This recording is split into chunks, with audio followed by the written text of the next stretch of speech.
Hey guys, me again, Elliot Wise. So today I want to talk to you about what I've coined the limitless spending matrix. Now, I didn't make this model up by any means, it's just something I kind of created for myself and work with my mentees on. And basically what it is how I utilize my money and how I spend it and where it all moves. And by using and understanding how money works, and how you save and where and when you should spend will drastically increase your wealth creation. Also, the ability to spend on stupid stuff like I do with my cars and watches and jewelry and all that kind of stuff without affecting your wealth creation, and also keeping you secure and yourself and your family and everything else that you need to secure. So I'm going to go through how I distribute my money in a kind of basic way. It's a little bit more complex than this, and also the percentages that you do may change based on your requirements and what you need. But that being said, you can kind of rejig this based on those things and how much money you've got. Obviously, if you have bucket loads, you can adjust these variables. If you've not got as much, you would adjust these variables. If you've got more requirements for security and things like that, or maybe less, you can adjust these variables slightly. But more than anything, it's to give you a framework. It's like the limitless framework for kind of spending money and enabling you to, because everyone says to me, Elliot, why do you buy all this stuff? Why do you buy nice stuff? I'm like, well, I can because I use it and I do it in a clever way. And this is the way I do it. So I will dive right in. Let me just turn my screen recording on. Right, so limitless spending matrix, I've called it. So we take our business, okay, so you could have several businesses. Like I said, this is simplified. So let's just take one business for the time being. Now, this business produces money, profit, okay? If it's not profit, it doesn't come out. So we're assuming this is the money that comes out of the business, okay? What a lot of people do at this point is they will then go and spend it on luxury shit, luxury rubbish. That's where people buy their cars and they get the car loans and they get their watches. They obviously spend on their stuff they need to spend on: your mortgage, your living, your food, etc., etc. But no, this is not how to do it. So what I do and how you look at your money is you've got all this profit that's come out in your business, or businesses, right? And what you will do is, and this is why I said it partly depends on your business as well. At this point, you want to be plowing a lot back in to reinvestment. Now, like I said, depending on who you are and what you are, where you're at, this might need to be changed. So your X percentage for me is like, it's high. I want to be reinvesting 50, 60%, if not more, back into my businesses, because that's going to generate in turn more profit to come out. And then as you get to a point where you might need to be reinvesting so much, you can then adjust that variable down, which will give you more to the other parts, right? Another part will be, let's call it Y% savings. So I would have a small percentage, well, smaller percentage than your reinvestment to save for, your rainy day fund,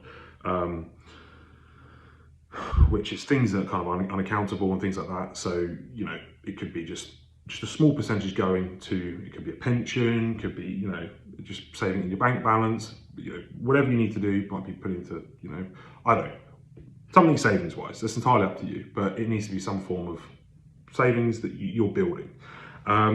And the other thing that I would take out of this is what I class as operational cash flow. Horrendous writing is X1%. So operational cash flow is basically, I like to have 6 months worth of money sat there that, should the money dry up, I can fund my life for 6 months. That's not your savings, this is just operational cash flow. So, your mortgages, your car payments, your food, that's your operational cash flow. All your little outgoings. For me, I've got I've got home staff. I'm talking about more domestic stuff here, because your business should have those things integrated anyway. This is your personal spending matrix. So this will be anything that's going on in your house, you might have cleaners, blah, blah, blah, whatever it may be. Depending on how obviously wealthy you are, this operational cash flow will increase massively, which is why I said the percentage change. Now, taking those into consideration, the last part is the rest will go into your wealth creation. So, call these, let's try and write this neatly. Cash flow producing assets.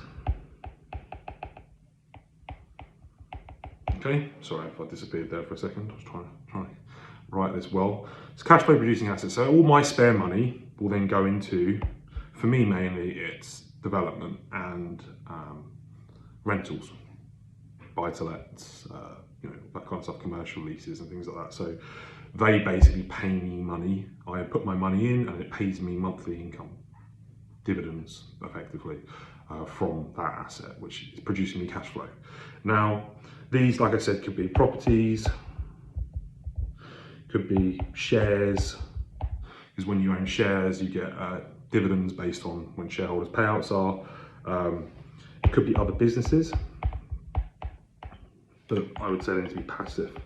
So you might become a passive investor in a business that pays you X amount. That's effectively a shareholder, but you might be like actually not like, going to invest in Coca-Cola. This might be something else. My favorite here is property. It's just personal, my personal preference. There's loads of other, there is other assets, cash producing assets, but these are the ones that I know of and utilize, predominantly property and businesses.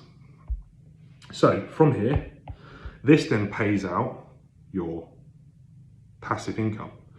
So this is passive cash flow, okay? This is where it gets fun. So from here, let's actually go back, draw it that way.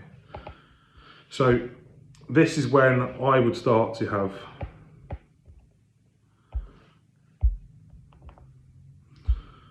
record my screen again.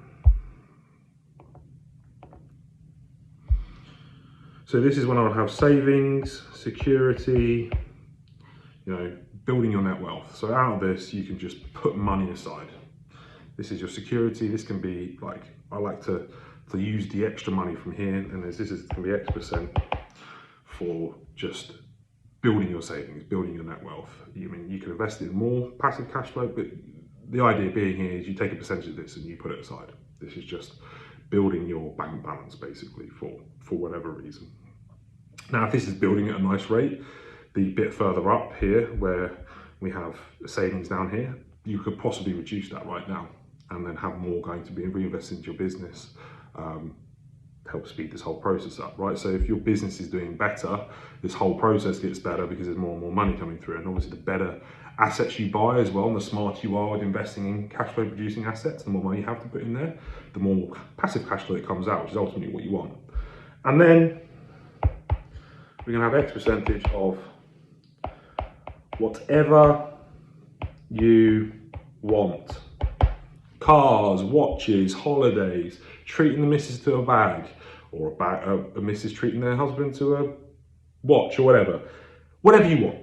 The stupid stuff, the fun stuff, the restaurants, the money you want to squander, have fun with it. Knock yourself out. Go to town. This is what this is for.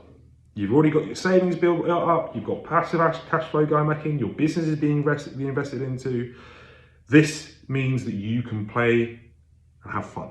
This is your knock yourself out amount. And you can put it whatever you want, providing you've got a nice amount of security and everything else building up, your money's going back into your businesses, your passive cash flow producing assets are building. You want to make sure those keep building as well, because don't forget those are building in wealth, right? They're increasing in value as well. So they're also an asset for a rainy day too.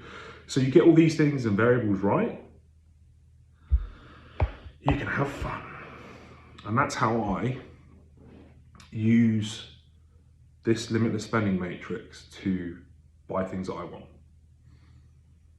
And also with these cash flow producing assets and increasing your business, you can get better credit as well. So if you want to borrow against your passive cash flow and things like that, you can. It's easier. You can get good debt. It's not that difficult, guys. It's just getting the fundamentals set up and getting this right and understanding how money works and not being stupid with it, and effectively earning the same amount but just spending more wisely will ultimately see you become way wealthier over time. Way, way wealthier. Hope this helps. Any questions, as always, let me know.